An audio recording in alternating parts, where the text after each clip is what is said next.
Hello, beautiful people. How are you doing? December, man. It's been intense. It's been very intense, but it feels like an intensity that is beneath the surface. It's not so much externally, but really internally. There feels like there's a lot going on, and I definitely hit a wall. I don't remember which night it was, but I hit a wall, and I felt the feelings. I went a little bit into the story. I went a little bit into the like, how is this my life right now? And I'm not enjoying this very much. And I felt the vulnerability of it all. And I just stayed as I've learned to practice what I preach. and and then it finally, there was the exhale through it because I really do believe that the only way out is through. And through just means being with. And then I wrote something and I shared a very, it felt vulnerable. It felt tender to post something about, kind of how I felt about hitting this wall and the disbelief in where I am and just, yeah, the humanity in it all. And at the end, my PS was, please be tender with your words. If you leave a comment, I'm not looking for a guru.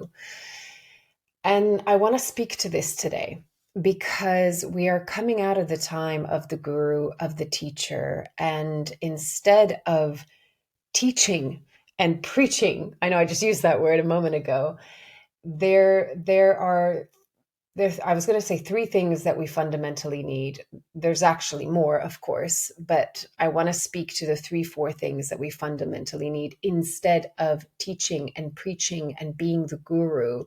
We're moving into and shifting into a very different paradigm within ourselves and within a collective as a community. So I want to dive into these three, probably four or five things today. So let's see. Let's dive in.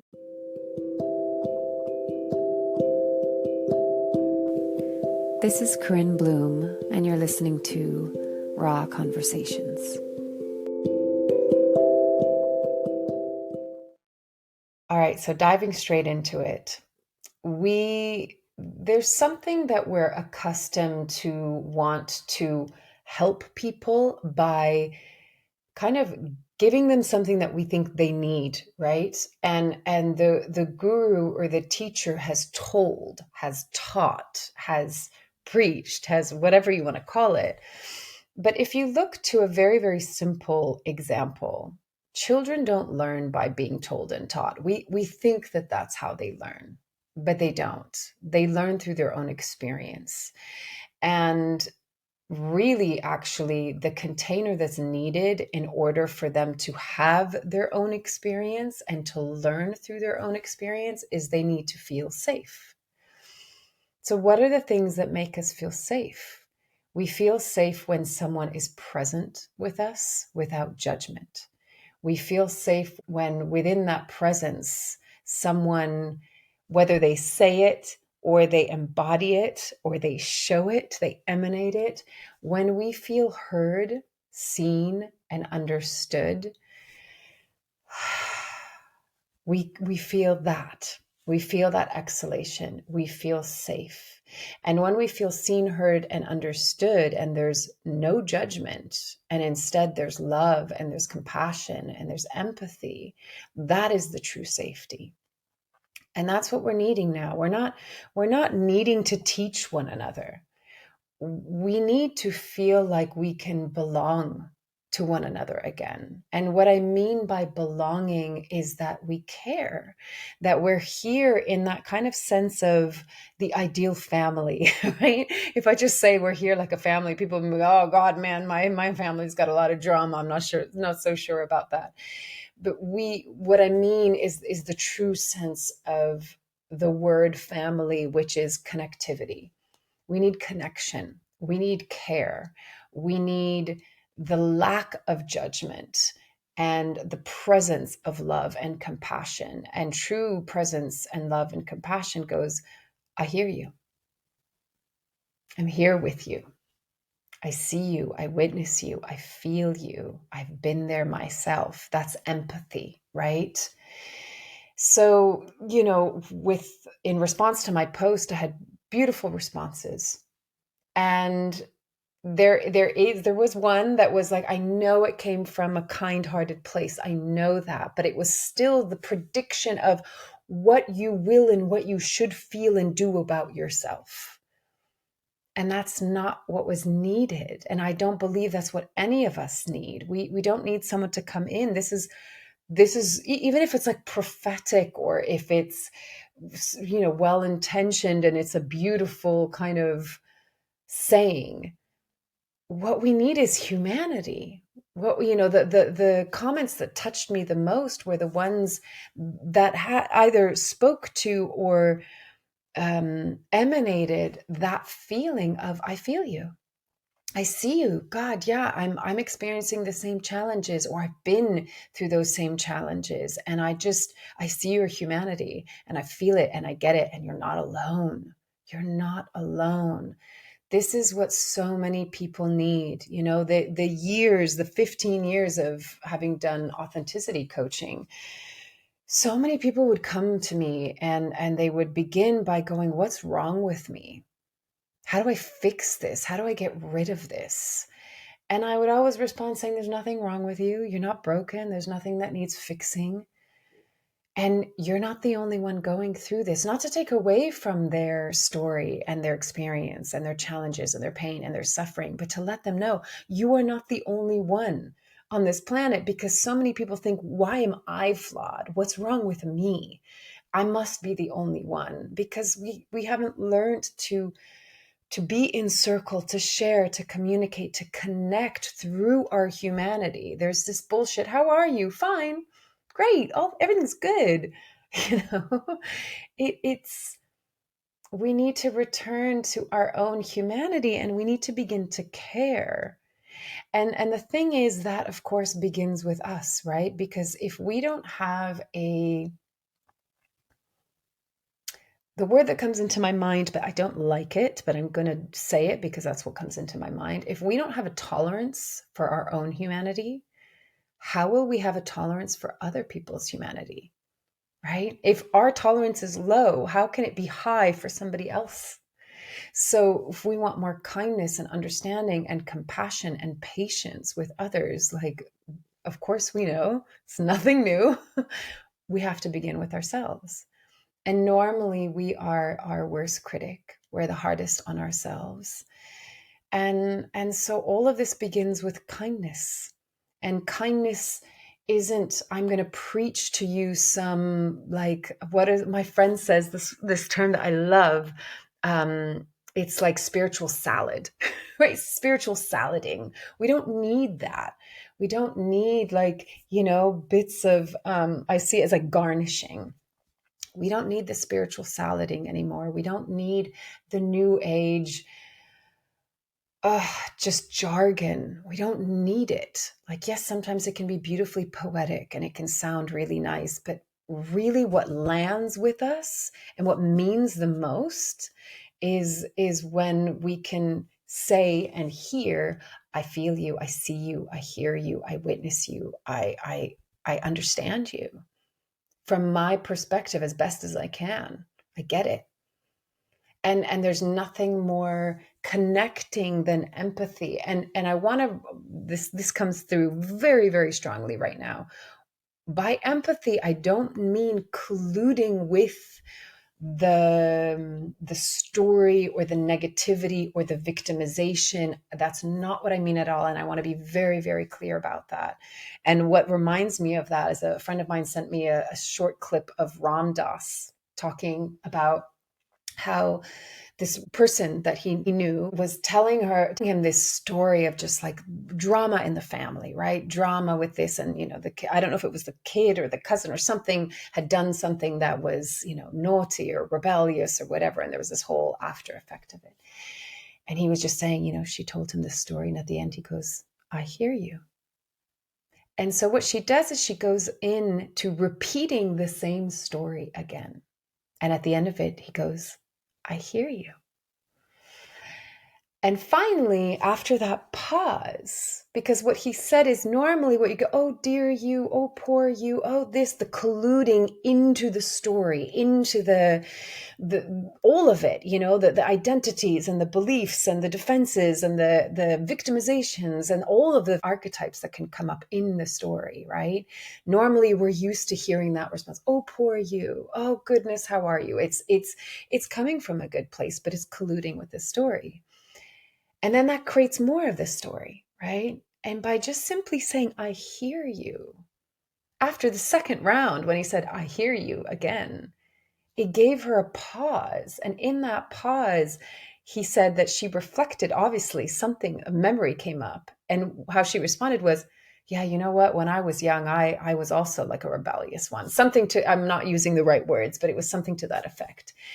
And so then there's that point of connection. If she recognized, oh, she was also like her daughter, right? That's what we need more of.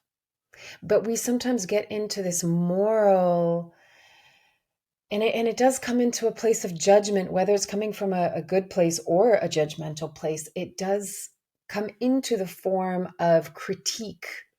And when we do that, we're staying on the surface. We're not going into the humanity of that person's experience, and we're not going into our own humanity. So there is this, how would I describe it?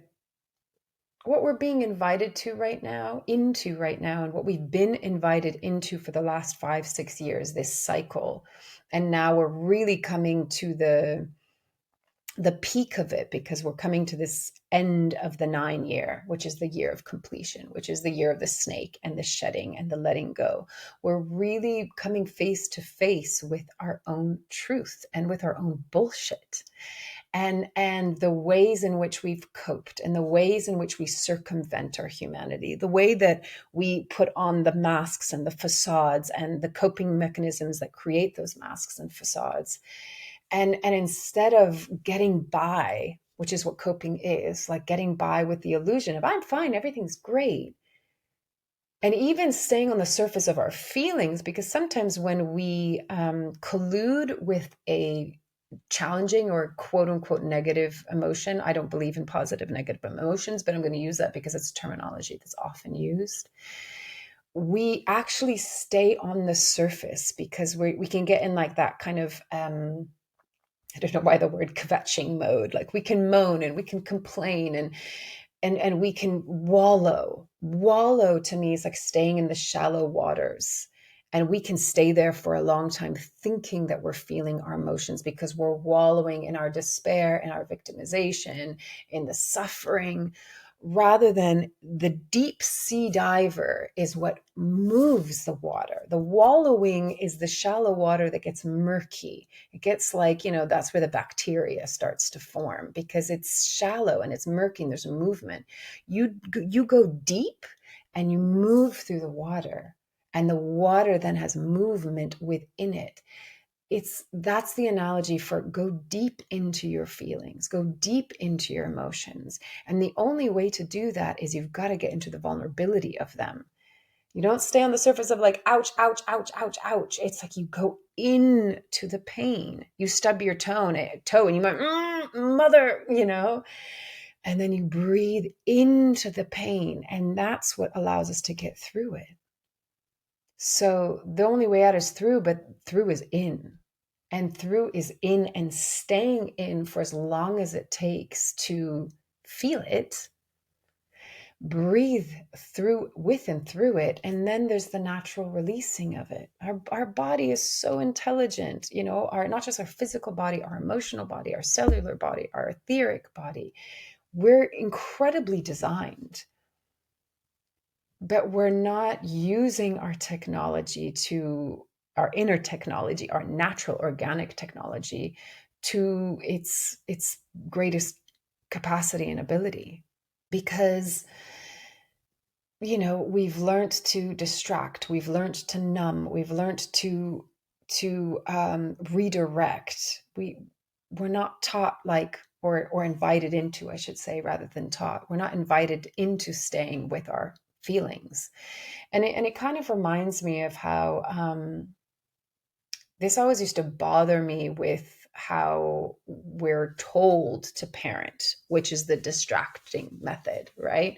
Oh, your parent is going to leave over here, so we're going to create this distraction so you don't know what's going on and you're not going to be upset about it, and then they can leave out the door. And I have a memory of this that is so visceral that probably what happened was my mom, well, not probably, what happened was my mom dropped me off with these new babysitters. And she probably knew that it was going to be very hard for me to say goodbye because I already had abandonment stuff because of my father.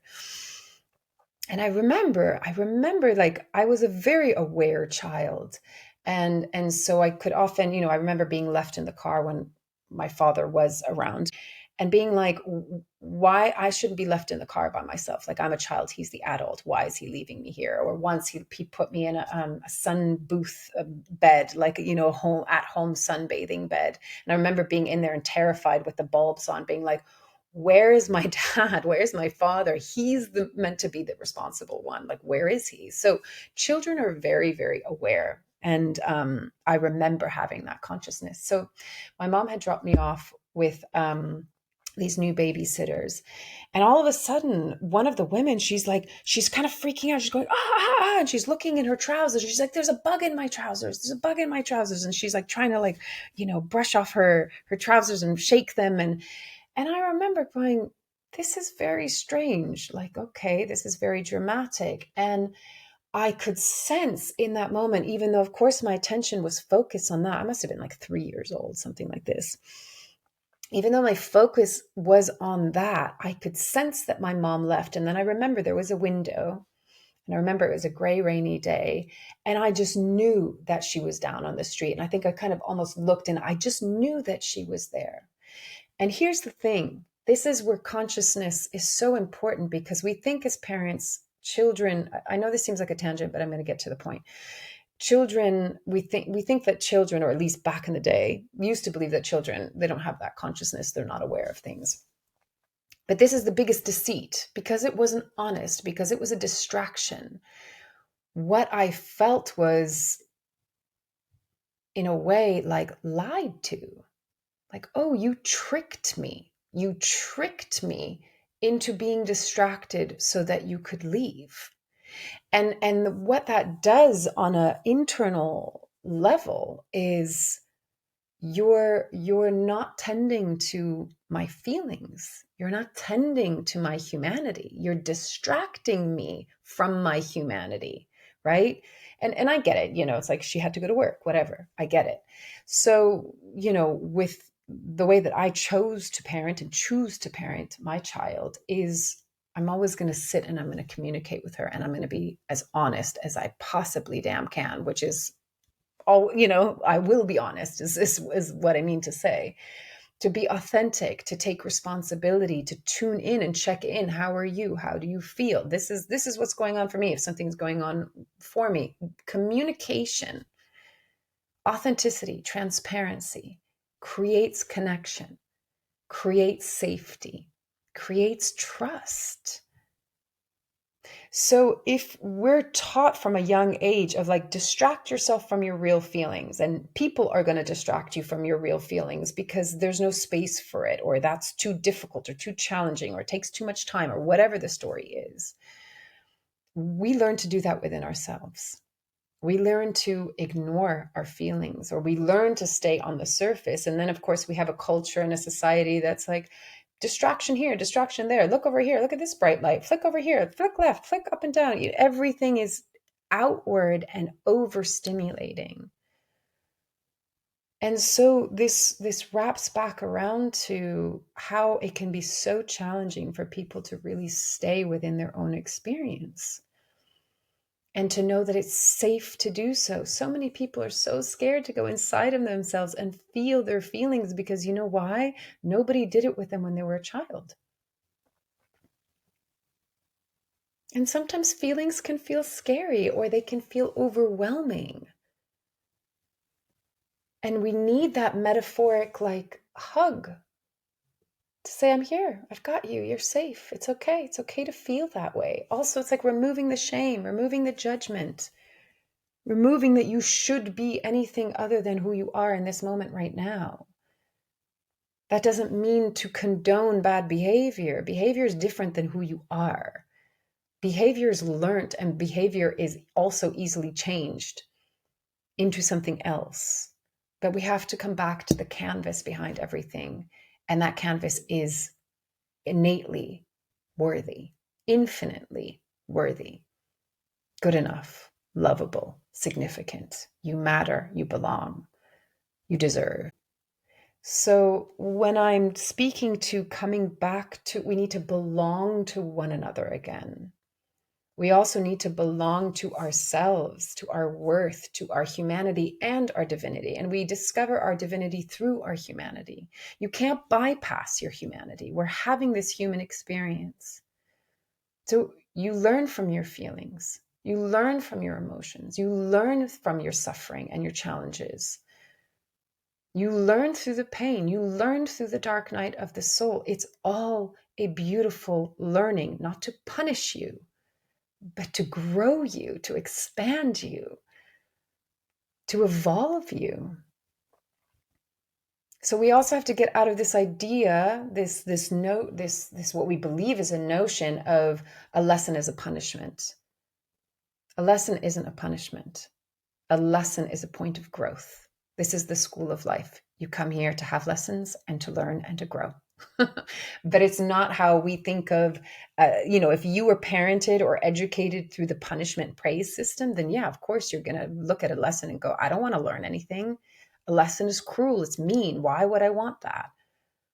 But if you have a template and a blueprint of a lesson is a growth opportunity, you're going to perceive your life in a very, very different way, because it's no longer, you don't get stuck in the praise punishment. You see it as an experience, and it's neutral. You might have a feeling about it. That's not what I mean by it's neutral. Like, you might have a very visceral emotional feeling about it, towards it, but the experience itself is neutral. It's just an experience. That's what this whole life is about. It's just experience after experience after experience.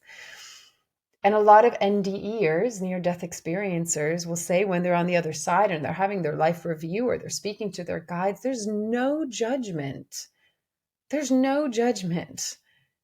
There's just, what did you learn from that? What do you still want to learn?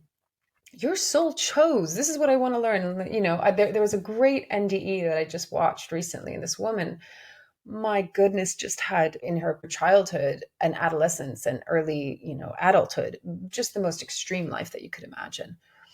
Addiction, abuse, parents committing suicide, just leaving her to her own. I mean, just beyond suffering.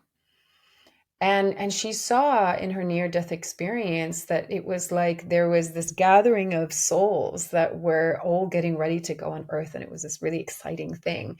And then she saw it as if it was like a supermarket aisle. And there was a bunch of cereal boxes, because I think you're shown what you relate to, right? So she eats lots of cereal, apparently. And she was going down the aisles being like, I want this one, and I want this one, and I want this one. It's like, these different boxes of cereal to put into your cart. And I was like, yeah, that's like childhood abuse and addiction and this and that and the other. And it's like, the soul goes, wow, this is exciting. I want to learn about that. And then, of course, you come down and you have this human experience. And you're like, damn, this hurts. This is hard. And when she had her near-death experience and she was in front of the panel of her guides, she was like, man, you guys don't tell us how hard this is. Before we come, you don't tell us how hard this is. You have no idea. They're like, you say this every single time. And anyway, at the end of her interview, she was talking about how she would come back again, which for me personally, this is my last round. This really is my last round. I knew what I was getting into, and I knew that this is the final act for me, for sure. But to come back to this sovereignty again, that's a word that's just dropped in. We are learning how to be sovereign, and sovereignty requires self-responsibility, and self-responsibility requires a lot of patience and love and compassion and care. But why that word dropped in right now is because we're coming out of victimization. We've been in victimization for so long, and it's so damn disempowering. And I know it's easier to point the finger outside of us, to blame the parent, to blame God, to blame the other, to blame whatever. And it's not actually even about blaming yourself. It's not about blame. It's about, okay, this is my experience. This is the experience that I'm having. Can I see it as something neutral? Be with the feelings, be with the reaction, be with the response to it. Tend to your humanity. But sovereignty is owning our experience and then going, okay, why am I having this experience? What is it showing me? What is it revealing to me? What can I learn from it? What are the insights? How is this happening for me and not to me? Remember that one? And as I say all of this, I'm in the circle. I'm in the lion's den with you. I'm in the arena with you. And the feeling that comes back into me right now is be kind. Be kind to yourself. It's the school of hard knocks. It is not easy being human. It's not easy. And these times are extraordinarily intense. Even if nothing is happening on a physical level, it's extraordinarily intense on a consciousness level, on a spiritual level, on an etheric level. I mean, I would say even on a biological level, we are going through changes. We're getting hit by all of these solar storms. There's a lot going on. This is a shift in consciousness. We are in the birthing canal and it's tight. It's a tight squeeze. And at times it's super dark and we cannot see. And we keep on stubbing our toe or our heads. And when you do, cry, feel it, get angry at it. That's okay. Get angry at it. The other day in my meditation, I was like, F you, soul, you've betrayed and abandoned me. F you, God, source, creator, you've betrayed and abandoned me. F you, guides and angels, you've betrayed and abandoned me. I know that that's not really true, but I had to say it. And by saying it, it was like, okay, that feels good. I let that one go.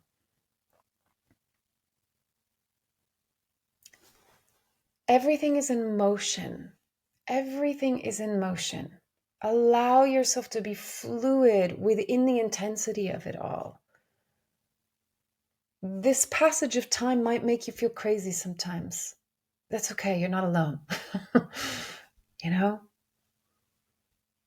We're learning to just stay, be with it, experience it, be the spiritual adult within it.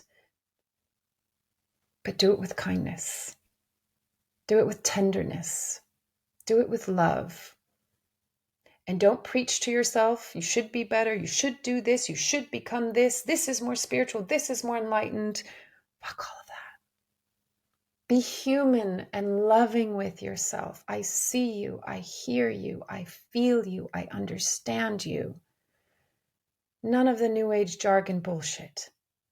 Just heart.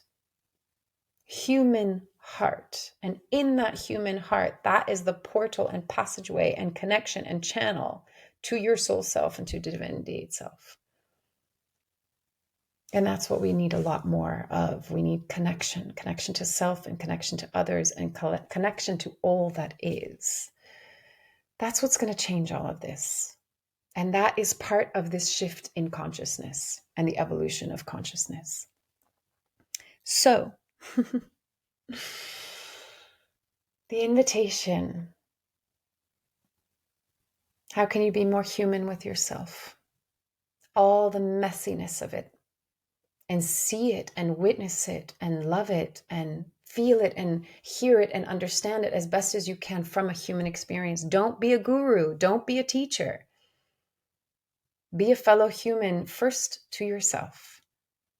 Then you'll naturally be able to do that with others. And then recognize that when someone does that with you, how thank you, like what balm for the soul that is. Beautiful words are beautiful words, but nothing beats feeling, compassion, empathy, solidarity, not collusion. Empathy. I hear you. I see you. I feel you. I understand you. I love you. I'm going to leave it at that. As always, take it or leave it as feels right for you, and loving you from afar. Thanks for being here with me.